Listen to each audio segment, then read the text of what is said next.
صباحو. ماما نجاة معكم. اليوم بدي أحضر لكم أكلة كتير طيبة شهية وكمان منيحة كتير للنباتيين ويلي ما بياكلوا من مشتقات الحيوانات اللي هي اللوبيا بزيت، وإن شاء الله تعجبكم. لنعمل لوبيا بزيت بدنا نص كيلو لوبيا، نص كيلو بندورة، بصلة صغيرة أو نص بصلة كبيرة، نص حامضة، راسين توم بس هولي بيضلوا حصوص، وأربع حصوص كبار توم لندقهم، وصلصة ملح وزيت. منقمع اللوبيا التقميع، يعني منشيل القمعات يلي من تحت ومن فوق ومن قصقصها بإيدينا، في ناس بيحبوا بالسكينة. بعدين منغسلها، بقسم البصلة هيك وبقطعها هيك لأفرمها فرم ناعم، وكله بيرجع حسب الذوق. نحط شوية ملح فوقهم نخلطهم لحتى ما يحمروا كتير، بدنا اياهم بس يصفروا بالقلي. خرط البندورات، واذا بدكم تقشروهم انتو مثل ما بدكم.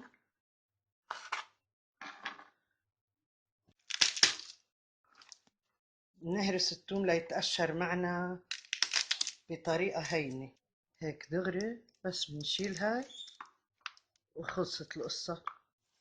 رشيت ملح على الثوم، مندقه هلا.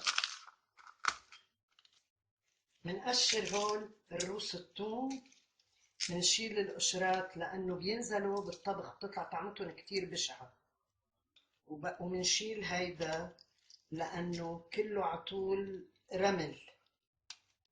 بعصر الحامضة.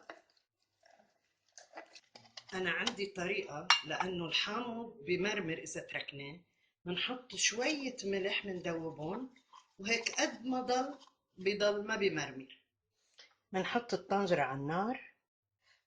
نحن بالطبخ اللبناني بنستعمل ايدينا كتير، بس ما تنسى يا ابني تصوبن ايديك. هلا بنحط البصل فوق الزيت، بقليهم ليصيروا لونهم صفر تقريبا، يعني ما بدي اياهم يحمروا، والنار متوسطة.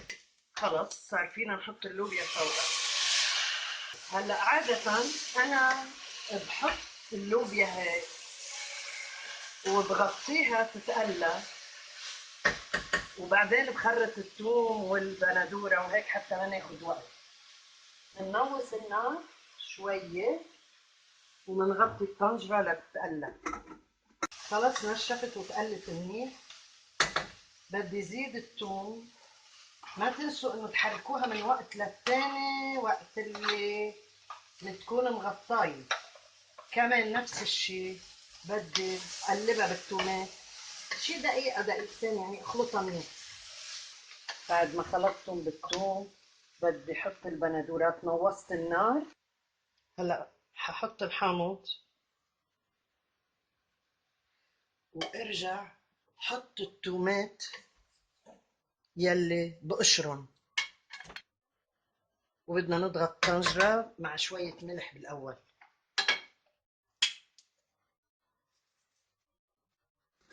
ما عم بعرف تسكر انت هلا. من أول النار شوية بس هيدي طشتش الطنجرة منغطيها، من نوصه عفوا، وبنتركها تلت ساعة على النار. فتحت الطنجرة والمرقة كتيرة وبدها تختير، بس أول شي بدي شيل هول التومات لأنه أنا عم حرك بصيروا يتخبصوا هن يستووا كتير. هلأ بحط الصلصة لتتختر المرقة. تتختر يعني تجمد، ما تكون مي.